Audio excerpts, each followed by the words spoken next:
बात 2018 की है। मैं एक बार कॉलेज से आने के बाद थोड़ा परेशान परेशान सा था। सोचा अगर थोड़ा बाहर घूम आऊँ तो शायद मन हल्का हो जाएगा। यह सोचकर मैं मेरे घर के पास वाले पार्क में थोड़ा टहलने के लिए चला गया। बाहर की हवा, बच्चों की शोर काफ़ी भला लगा, लेकिन अभी तक ना जाने की उदासी ख़त्म नहीं हो पा रही थी। ऐसा कभी कभी हर एक के साथ होता है, लेकिन उस दिन ना जाने मेरे साथ यह चीज़ कुछ ज़्यादा ही हो रही थी। मैं यूं ही चुपचाप बैठा हुआ था कि मेरे कंधे पर किसी ने हाथ रखा और बड़े प्यार से पूछा, दुखी क्यों हो बेटा? मैंने पीछे देखा तो लगभग 50 से 60 साल की एक वृद्धा महिला मेरे पीछे खड़ी हुई थी। मैं पहले थोड़ा सकपका गया, लेकिन फिर उस महिला में बिल्कुल अपनी दादी और नानी की छवि दिखाई दी। तो मैंने अनमने मन से जवाब दिया, आंटी, बस यूं ही थोड़ा उदास था। वो महिला मेरे पास बैठी और बड़े प्यार से बोली, परेशानियां हर एक की ज़िंदगी में होती है, लेकिन इसका मतलब यह नहीं कि अपनी ज़िंदगी के इतनी कीमती पल हम उदासी में गुजार दें। और फिर तुम्हारी अभी उम्र ही क्या है उदास होने की? फिजूल की चिंता करने से आज तक कोई सफल नहीं हुआ है। काम में ध्यान लगाओ, तुम्हें फल अपने आप मिल जाएगा। यह सब कुछ कहना बहुत आसान है आंटी। मुझे बार बार लगता है कि मैं एक बहुत ही बेवकूफ़, नासमझ और एक ऐसा लड़का हूँ जिसे कुछ भी हासिल नहीं होगा। आंटी हंसी और बोली, तुम्हारी जेनरेशन की ना यही दिक्कत है।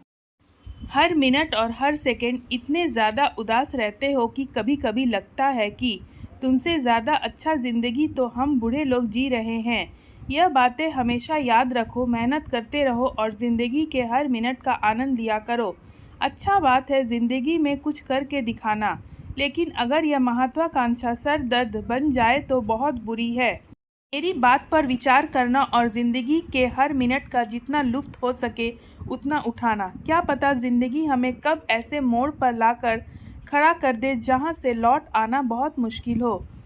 यह कहकर आंटी वहाँ से चली गई, लेकिन मुझे उनकी यह बात बहुत अच्छी लगी।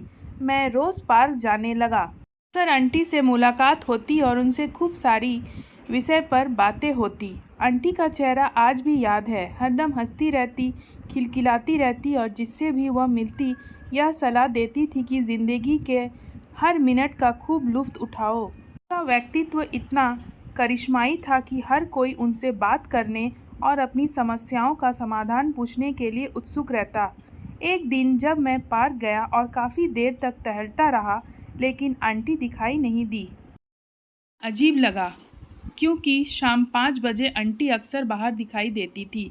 मुझे लगा कि शायद थोड़ी तबीयत खराब होगी, इसलिए नहीं आई होंगी, लेकिन करीब एक हफ्ते तक आंटी पार्क नहीं आई। एक बार को लगा कि उनके घर जाकर उनका हाल चाल पूछ आऊं, लेकिन पता नहीं क्यों एक अजीब सी घबराहट के कारण हिम्मत ही नहीं हुई। कुछ दिन और इंतज़ार किया और फिर जब रहा नहीं गया तो उनके साथ टहलने वाली एक वृद्ध महिला के पास गया और आंटी के बारे में पूछा। वह वृद्ध महिला कुछ देर चुप रहने के बाद बोली, तुम्हें सच में नहीं पता कि उनके साथ क्या हुआ है? मैं थोड़ा डर गया और बोला, मुझे तो ऐसा कुछ नहीं मालूम। तब उस महिला ने जो बताया उसे सुनकर मेरे पैरों तले ज़मीन खिसक गई। वह आंटी, जो कि एक सरकारी स्कूल से रिटायर्ड टीचर थी और जो खूब हंसकर सबसे मिला करती थी, सबका हौसला बढ़ाया करती थी, उनकी ज़िंदगी वास्तव में इतनी खुशहाल नहीं थी। उनका बेटा अपनी नौकरी छूटने के कारण भयंकर तनाव में आ चुका था और दिन भर शराब का सेवन करने लगा था। शराब की बुरी लत से उसका लीवर खराब हो गया था और एक दिन वह इस दुनिया से चल बसा। अब अपनी बीमार हो चुकी बहू और इकलौते पोते को संभालने की जिम्मेदारी उन्हीं की थी। मैं करीब 5 मिनट तक वहीं खड़ा रहा और आंटी की बातों को याद करता रहा। मैंने सोचा, इतना भयंकर दुख होने के बावजूद आंटी इतनी खुशी से जीने का हौसला रख सकती है, तो फिर मैं क्यों नहीं।